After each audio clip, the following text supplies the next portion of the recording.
सदस्यता अभियान महाराष्ट्रभर सुरू आहे आणि या संघटन पर्वाच्या निमित्ताने आयोजित पत्रकार परिषदेला या संघटन पर्वाचे प्रभारी आमचे नेते आदरणीय रविभाऊ चव्हाणजी, भारतीय जनता पार्टीचे मुख्य प्रवक्ते आदरणीय केशवजी उपाध्याय, अमरजीत मिश्राजी, स्नेहलताताई यांचं देखील आगमन झालेले आहे। माझे सहकारी ओमप्रकाशजी चव्हाण या सगळ्यांचं मी मनापासून स्वागत करतो आणि आदरणीय रविभाऊंना विनंती करतो की त्यांनी या पत्रकार परिषदेला संबोधित करावं। नमस्कार। आपण सर्वांना माहित आहे की भारतीय जनता पार्टीमध्ये नेहमीच 6 वर्षातून एकदा संघटन पर्व हे होत असतं। तुमच्याकडे केंद्रापासून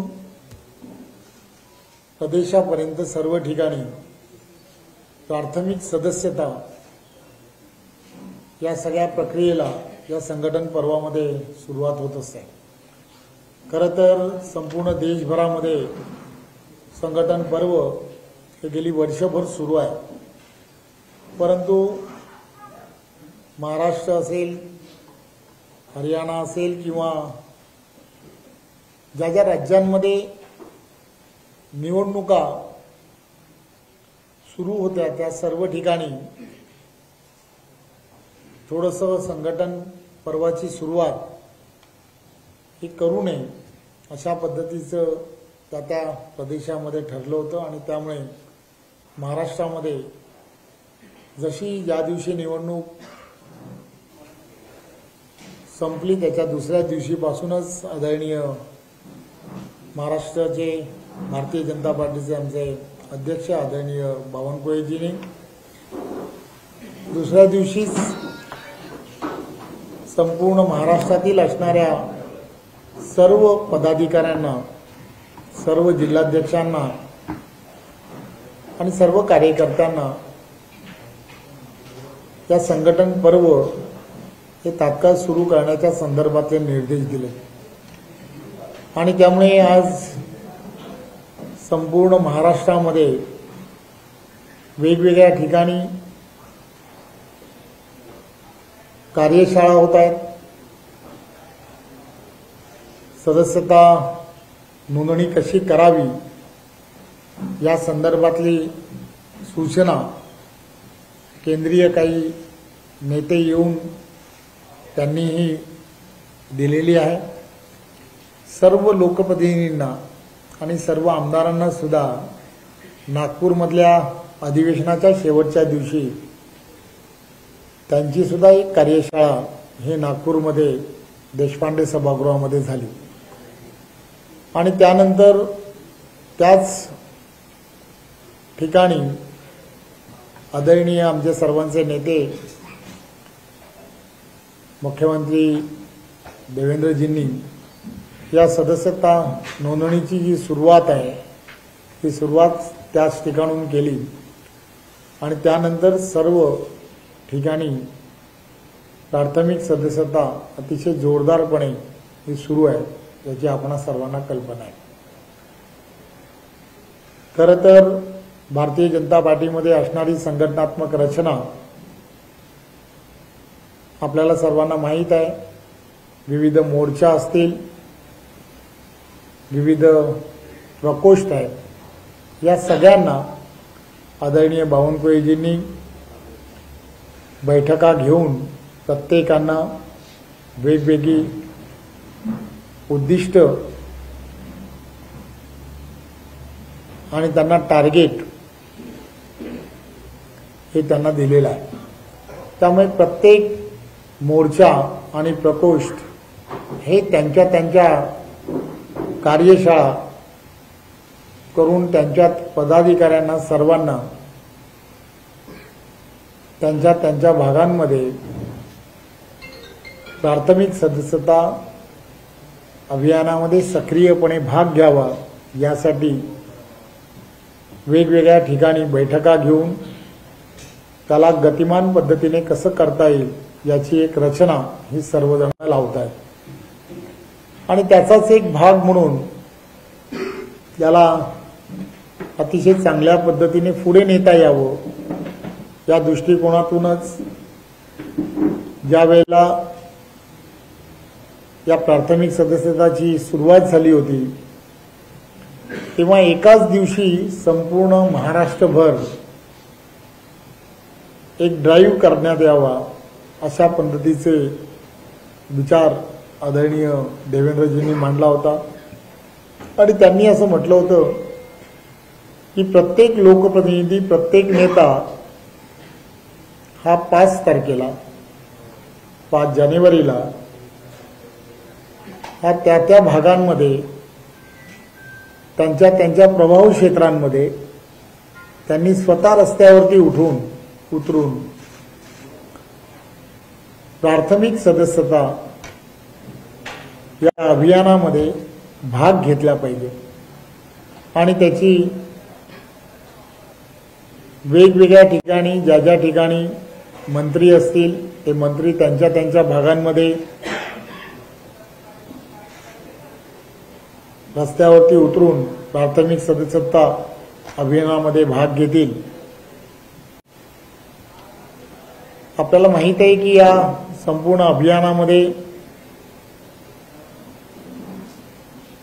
बावनकुळेजींनी एक महाराष्ट्रातील सगळ्या कार्यकर्त्यांना एक विनंती केली आहे की आपल्याला 1.5 कोटीपेक्षा जास्त प्राथमिक सदस्य करायचे आहेत।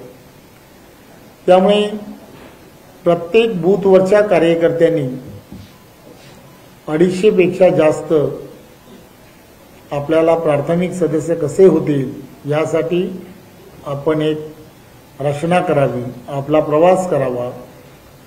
प्रत्येक शक्ती केंद्र प्रमुखांनी त्यामध्ये त्यांच्याबरोबरचा सहप्रवास करावा। अशा पद्धतीची योजना ही प्रत्येक मतदारसंघामध्ये तिथल्या असणाऱ्या लोकप्रतिनिधींनी करावी अशी ही सूचना दिली आणि प्रत्येक विधानसभेमध्ये 50,000पेक्षा जास्त प्राथमिक सदस्य कसे होतील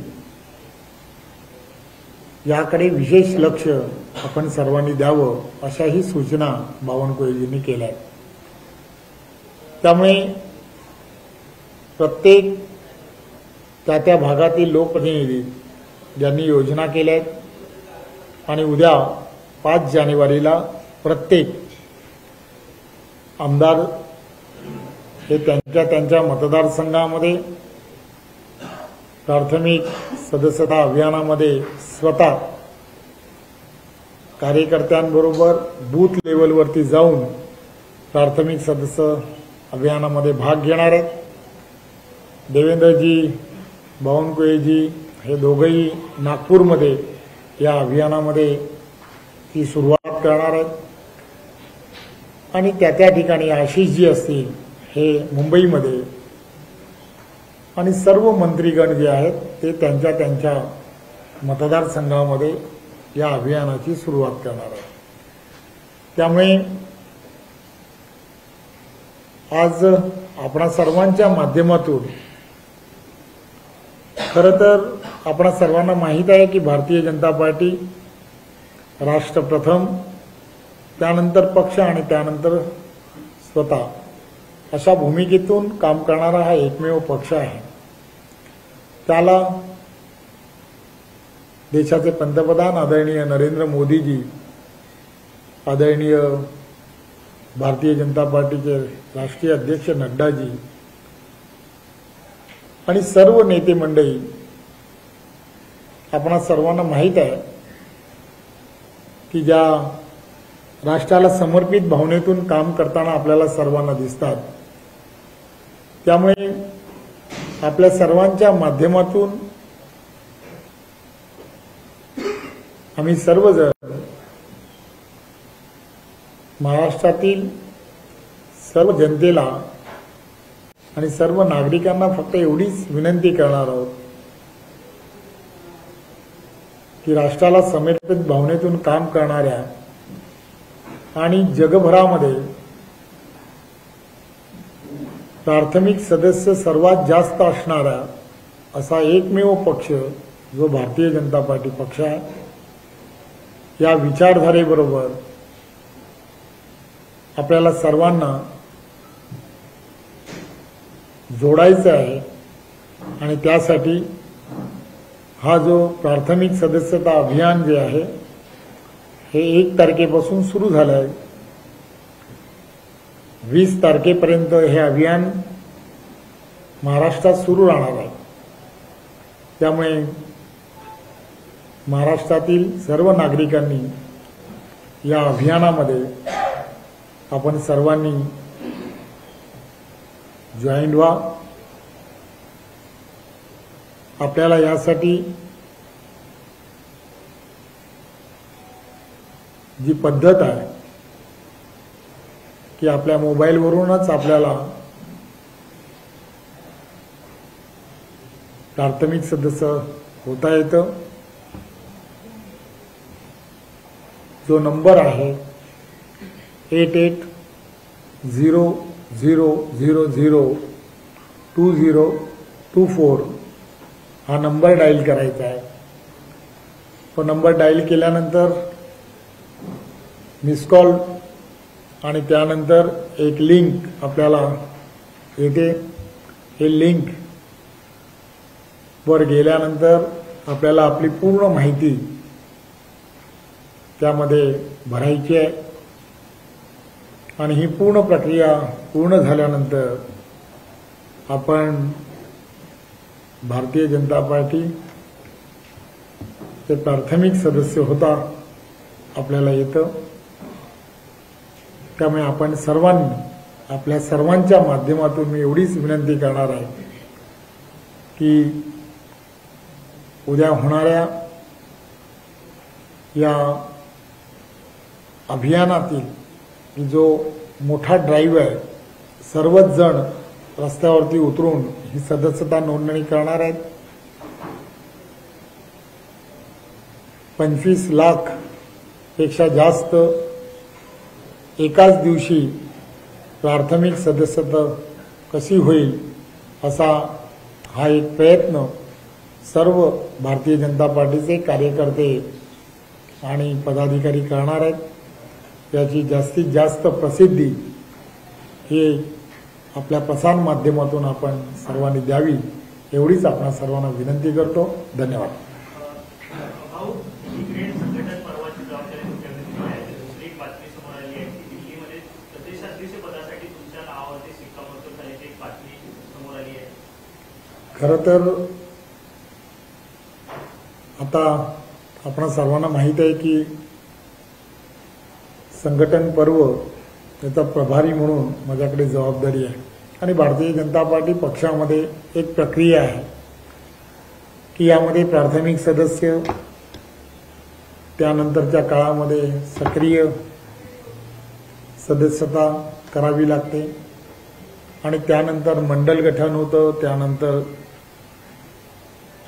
जिल्हा यानंतर या सगळ्या प्रक्रियेला अवधी असतो आणि या सगळ्या प्रक्रिया ज्या आहेत या पार्टी आणि पार्टीतील असणारे सर्व प्रमुख मंडळी या सगळ्या गोष्टी करत असतात. त्यामुळे हल्ली सूत्रांच्या माहिती एवढ्या आहेत की त्या सूत्र शोधण्याचाही प्रयत्न यानंतरच्या काळामध्ये देवेंद्रजींना गृह खातं असल्यामुळे मी नक्की करणार आहे. सदस्य नोंदणीला तुम्ही सुरुवात केली. राज्यात आधीच भाजपचा सर्वाधिक जास्त सदस्य आत्ताच निवडणुका पार पडल्या. तुम्ही ही जबाबदारी मिळाल्यानंतर नेमकं कुठल्या पक्षाचे, कारण कोण ना कोण कुठल्या पक्षाचा सदस्य आहेच ऑलरेडी, कुठल्या पक्षाची प्रमुख टार्गेट असेल? काँग्रेस असेल की आताकडे निवडणुका आधीपर्यंत जे कोणी शिवसेनेत येणार इच्छुक होते ते एकनाथ शिंदेकडे जात होते, मात्र त्यानंतर काही बदल होताना दिसतोय, भाजपकडे जास्त येताना दिसत आहे. हे प्रमुख टार्गेट कोण असणार? खरं तर प्राथमिक सदस्यता अभियान जे आहे हे अभियान कोणा पक्षातील लोकांना टार्गेट करणं यासाठी असत नाही आणि राजकीय पक्षांच्या भूमिका ज्याला जशा जशा पटतात तशी तशी मंडळी ही त्या पक्षाच्या विचारधारेबरोबर जोडली जातात. त्यामुळे हल्ली आपल्या सर्वांना माहीत आहे की देशाचे पंतप्रधान नरेंद्र मोदीजी यांच्या नेतृत्वामध्ये त्यांचा असणारा प्रभाव हा फक्त देशापुरता राहिला नाही. आज जगभरामध्ये त्यांचा असणारा प्रभाव लक्षात घेतात. त्यांचा प्रभावामुळे भारतीय जनता पार्टी पक्षाच्या विचारधारेबरोबर जोडण्याची किंवा इतर पक्षातून येणारे मंडळींची संख्या किंवा कार्यकर्ते जे सामाजिक कार्यकर्ते त्यांची फार आहे. त्याचं कारणच ते आहे की एक चांगलं नेतृत्व या देशाला लाभलं आहे की जे जगाचं नेतृत्व करण्याची ज्याच्याकडे क्षमता आहे. त्यामुळे त्या प्रभावामुळेच भारतीय जनता पार्टी आणि त्याच्या वाढीला एक चांगली आपल्याला दिसत आहे. सर, इकडे तुम्ही पक्षवाढीची गोष्ट करता, दुसरीकडे विरोधी पक्षनेते माजी आयुक्त विजय वडेट्टीवार भाजप इतर पक्षांना बळकावण्याचा प्रयत्न करत आणि नितीश कुमारांच्या बाबतीत हाच प्रयत्न झाल्यामुळे बिहारमध्ये आता एक मोठा भूकंप होता तुम्हाला पाहणार नाही असं मोठं स्पष्ट झालं. खरं तर एक गोष्ट लक्षात घेतली पाहिजे, मी संघटन पर्व याचा सध्या प्रभारी आहे. त्यामुळे माझा फोकस जो आहे तो आता सध्या 20 तारखेपर्यंत की जास्तीत जास्त प्राथमिक सदस्य जे आदरणीय बावनकुळेजींनी ठरवलं आहे की 1.5 कोटी व्हायला हवेत, तर त्यासाठी काय करता येऊ शकेल. तर तुमच्याकडेही काही त्या संदर्भातली काही योजना असतील तर योजना नक्की सांगितल्या तर बरोबर. बीड प्रकरणामध्ये जे फरार आरोपी संघटन पर्वाबद्दल काय असेल तर विचार. महत्वाची बातमी आहे. बीड प्रकरणामध्ये 3 फरार आरोपी होते, त्यातले दोघांना जाहीर अटक करण्यात आलेलं आहे. पोलिसांना यश आलं आहे. आपल्याला माहिती आहे की आदरणीय देवेंद्रजींनी या संदर्भात या अगोदरच सांगितलं आहे की कोणत्याही आरोपाला कुठेही म्हणजे आम्ही आमच्याकडून कोणताही त्याला पाठी टाकणार नाही किंवा पाठीशी घालणार नाही. जे आरोपी आहेत त्यांना नक्कीच शासन केलं जाईल. त्यामुळे पोलिसांनी त्या दृष्टिकोनातून पावलं उचलली. निवडणुकीच्या काळामध्ये अनेक राजकीय राजकारणावरती गुन्हेगारी पार्श्वभूमीच्या व्यक्ती उपस्थित होत्या. सध्या नोंदणीमध्ये असा काही तुम्ही पडताळणी करणं शक्य आहे का तुमच्याकडून की गुन्हेगारी पार्श्वभूमी, कारण शक्यतो सत्ताधारी पक्षाच्या दृष्टीने ही गुन्हेगारी पार्श्वभूमीची व्यक्ती आहेत त्या चिकटपणा पाहायला मिळतात.